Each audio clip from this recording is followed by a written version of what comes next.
أنا بوري رانغالي كده كورا في مدرسة لأن مدرسة دي مهم شديد في حياة الإنسان. Sounds of the Week on iRadio, your eye on South Sudan. Live from Juba, on air and online. This is iRadio News. Hello, this is iRadio 1 o'clock news. First, here are the headlines. President Salva Kiir has expressed sorrow over the death of 20 people in a plane crash in Unity State yesterday and ordered the Transport Ministry and relevant institutions to conduct swift investigation into the incident. Meanwhile, the National Minister of Transport says its air crash investigation department will retrieve black box from the wreckage of the deadly plane crash in Unity State and send it to the United States for further analysis. And a delegate to the Kenya-led South Sudan peace talks reiterates that the two main initiatives should address communal fightings, land grabbing and corruption in the country. These stories and more coming to you in this news bulletin with me, Nyathong William, and now the news in detail.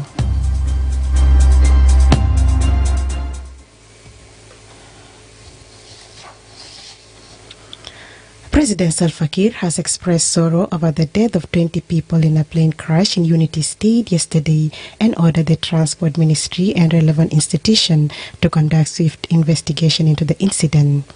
A flight operated by Light Air Service plane carrying 21 people, including 19 passengers and 2 crew members, crashed shortly after takeoff, supposedly for Juba, according to Petroleum Minister Putkang. The light aircraft had safely landed earlier at the oil field while transporting top officials of the Greater Pioneer Operating Company, GPOC. However, after engineers and technical staff of the company boarded, the return flight to Juba for a routine monthly shift came down in a bushy area 3 minutes after taking off, leaving it seriously damaged. The victims, including 15 South Sudanese nationals, 2 Chinese, 2 Ugandan crew, and 1 Indian, and their bodies were transferred to a morgue in Juba. Only one person survived the crash and he is currently receiving medical treatment. In a statement, President Kiir said, and I quote, "It is with profound sorrow and heavy heart that I learned of the tragic plane crash that occurred in Unity State. The deadly crash deeply affected not only the families of the deceased, but the communities, our nation, and the entire oil industry. These individuals were dedicated to the progress of our country, and we all feel their loss." End quote. The Petroleum Minister said earlier that an investigation had commenced to ascertain the cause of the plane crash that has become of the deadliest aviation accident in the country's history. Meanwhile, the National Minister of Transport says its air crash investigation department will retrieve black box from the wreckage of the deadly plane crash in Unity State and send it to the United States for further analysis. Madut Biariel says an investigation team will conduct a detailed site inspection and gather evidence to piece together the events leading to the incident. Minister Madut states that his ministry and the South Sudan Civil Aviation Authority have no clue regarding the cause of the crash. The minister says the investigation committee will work to uncover the facts and submit a final report once the black box has been analyzed in the manufacturer's laboratory. He spoke on State TV SSBC yesterday. Government is actually going to take investigation measures by sending a team of air crash investigation department in the Ministry of Transport and South Sudan Civil Aviation Authority to go and investigate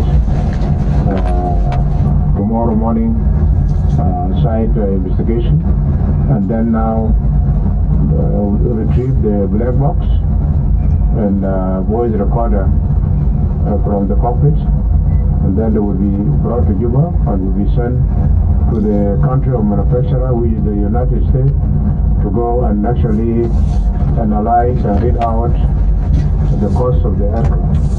So as of today, the Ministry of Transport, South Sudan Civil Aviation Authority, don't have any clue about the cost of the aircraft.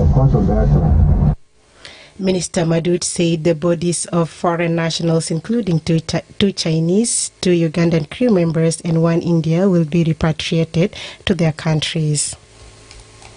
But the investigation committee will investigate and then will submit the final report after the black box is taken to the laboratory of the manufacturer. And this is where actually will really determine what is the cost of the aircraft.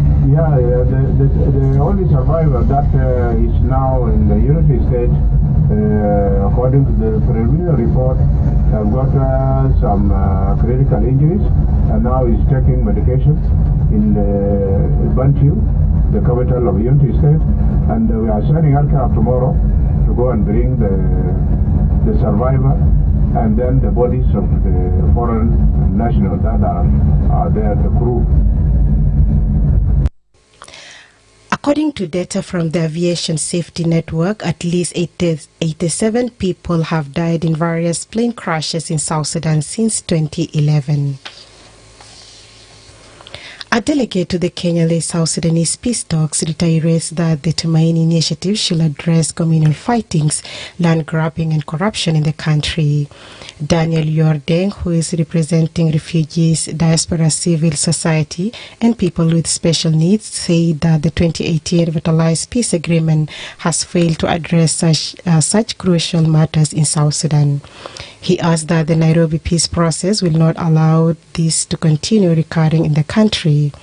Mr. Deng further calls on the initiative to address what he calls rampant corruption in South Sudan, where officials go unpunished. Deng was speaking on iRadio's Dawn Show in Nairobi, Kenya today. We stakeholders, on behalf of citizens, our president, it is going to spell out very clearly the position or the benefit of citizens this time around. Current agreement that is holding the Article together, we are aware that the agreement is holding in Juba. Some of the challenges that are facing citizens in the countryside seem they are being sidelined, and that is why we have killing again, communal conflict, and the issues, most of the things that have not been addressed. And so we believe we don't want this agreement to be like the Araxas, the Tumaini. Some of the things that have not addressed, they have to be addressed collectively by stakeholders and the parties. I think the issue of land, the issue of communal fighting, and even the issue of corruption. Today, parties to the Tumaini Peace Initiative are discussing the root causes of the conflict in South Sudan. This will be followed by a relationship between the 2018 revitalized peace agreement and the Tumaini Initiative. A group of UNICEF young reporters have launched a back-to-school campaign to encourage nearly 3 million South Sudanese children who have dropped out to return to learning. This campaign aims at raising awareness about the importance of education and encouraging young people and families to prioritize schooling as the new academic year begins. Schools are expected to open this month for the academic year 2025-2026, but the Education Ministry has not officially declared the reopening to parents. Anget Kerdeng, a UNICEF young reporter, told iRadio that this initiative is critical in creating awareness on the needs to educate children in the country. Anget asked that the Back to School campaign focuses on advocating for children to get back to learning in various communities, especially the children who have long dropped out. We are launching the Back to School campaign today. And the Back to School campaign focuses on advocating for children to get back to school in their various communities, areas, or wherever they are, especially to deal with dropouts and other children. This is what we are focusing on with the Back to School campaign, giving motivations, encouragements, and the support where necessary. The Back to School campaign is not even take place in a specific area, but we visit radio stations such as we are doing today in iRadio, and we surely believe that there are people listening from outside and they would be able to really listen from us, and we are sure that our motivation is going to touch them. South Sudan's education sector has been significantly affected by nearly a decade of civil war, which has led to high dropout rates and widespread of school closures, according to studies. UNICEF reports that over 2.8 million children in South Sudan are out of school, putting their futures and the country's future at risk. Another young reporter, Thomas Luala, says students in the country are facing challenges with lack of resources due to the economic crisis. We need not to hear to the bad advices from our friends and colleagues. We need to focus on one thing. If they don't want the school, we are the one to encourage them, not someone from somewhere to come and encourage them. This is one of the challenges students mainly face. So one of the challenges that students face is like lack of resources.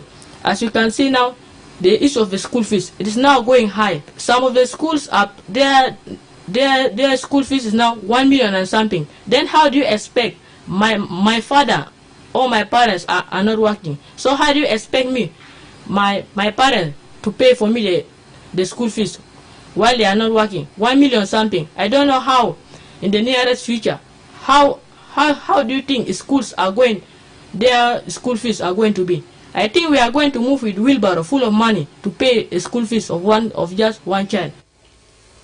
On her part, Adut Mary says poverty is one of the main factors that prevent children from going to school. Poverty is one of the main things that prevents children from going to school. Imagine the 2.8 million children who are out of school. It's not that they don't want to go to school, but it's because most of their parents don't have money to send them to school. If they get the little money that they get from their salary or their daily work, they make sure that they feed the family first. So they don't see education as something that they will waste money and stuff and send their children to school and remain back home and stuff. And also when children or those who get access to go to schools, maybe the government schools, sometimes they find it hard there to learn, because you may find in a class the school maybe is free, just as the government had introduced the free education program way back in 2023. So if they go to those schools, the government schools, they find that the schools are too congested. In a classroom that is supposed to contain 50 people, 50 students, maybe you find about 150. You are listening to iRadio News.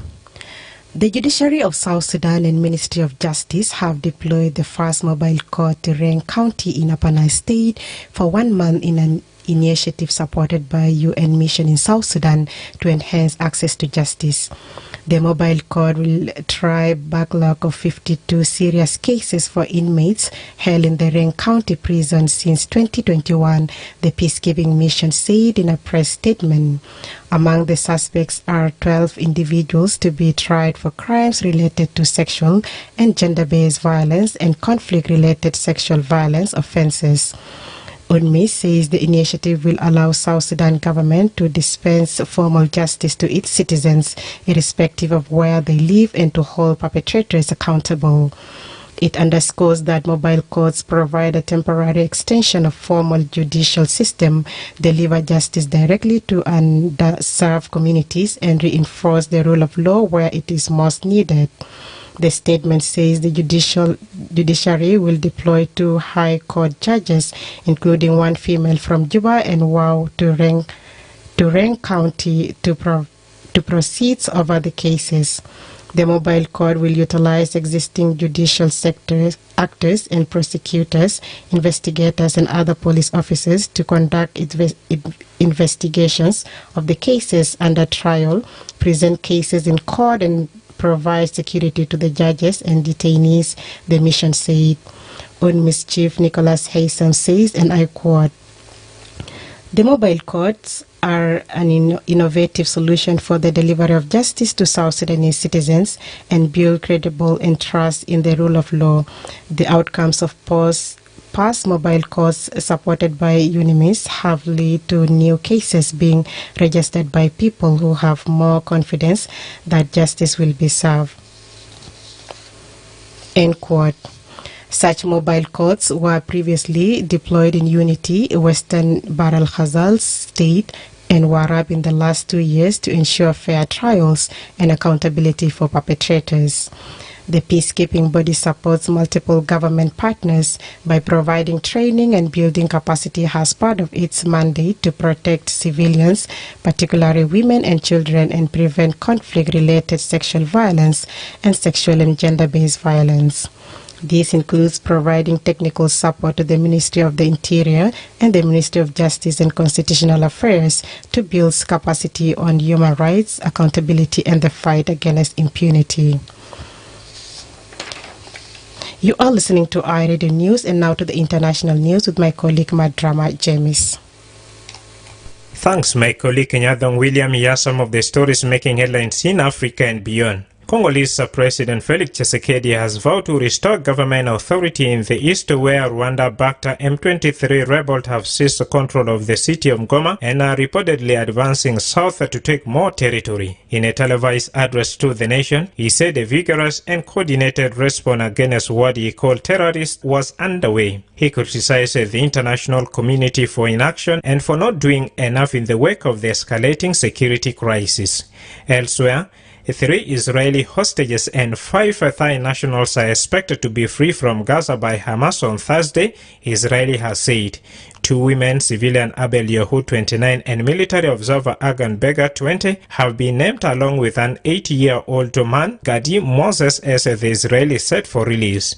If completed, it will be the 3rd hostage release of the latest Gaza ceasefire deal. In exchange for the Israeli hostages, 110 Palestinians are being freed from Israeli jails.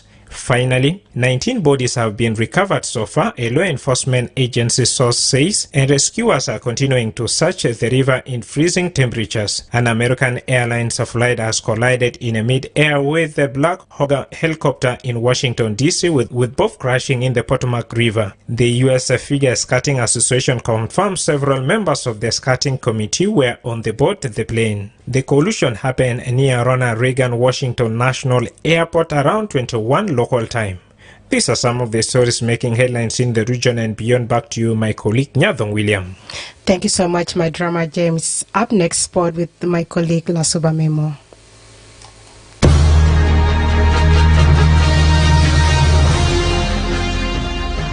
Thanks, Nyathong William. In the world of sports, let's begin with home games. Qatar maintained their lead in the South Sudan Premier League table after a 3-1 victory over Olympic Rank that secured them 19 points. While Jammus FC moved up to 4th place with 17 points following their 2-1 win over Yei Leon Hunter.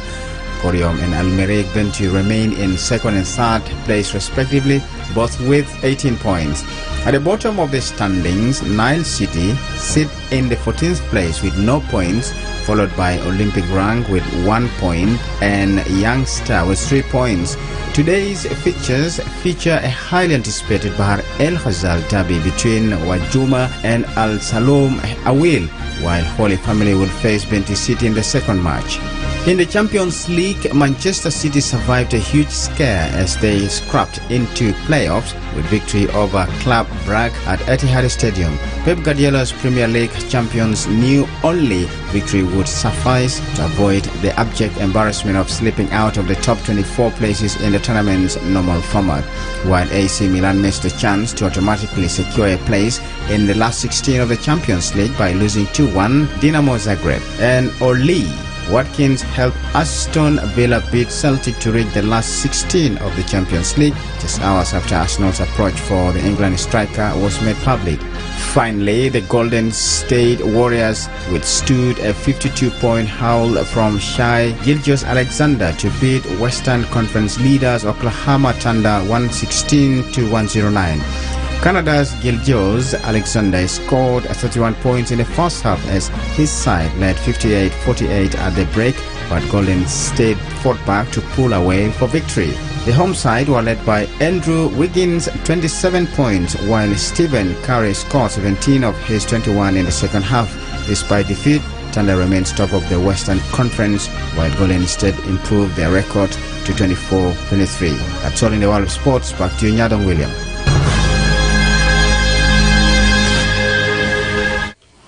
Thanks, Lasuba Memo.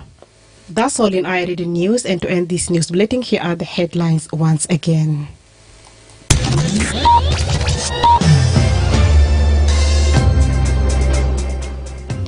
President Salva Kiir has expressed sorrow over the death of 20 people in a plane crash in Unity State yesterday and ordered the Transport Ministry and relevant institutions to conduct swift investigation into the incident.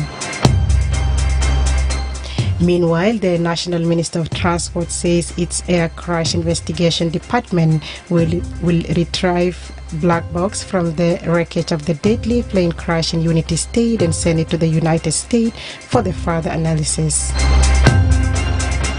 And a delegate to the Kenya-South Sudanese peace talks reiterates that the Tumaini initiative should address communal fightings, land grabbing and corruption in the country. That's the end of iRadio Afternoon News. If there's a story or an event you'd like iRadio to cover or report about, please send us a text message on +211 925 287 870. It's also our WhatsApp number. Follow us on X at iRadio Juba, like our Facebook page iRadio, subscribe to our YouTube channel at iRadio South Sudan. You can also visit our website and listen to us online at www.iradio.org. Stay tuned for news in Arabic at 1/2 I am Nyathong William. Thanks for listening.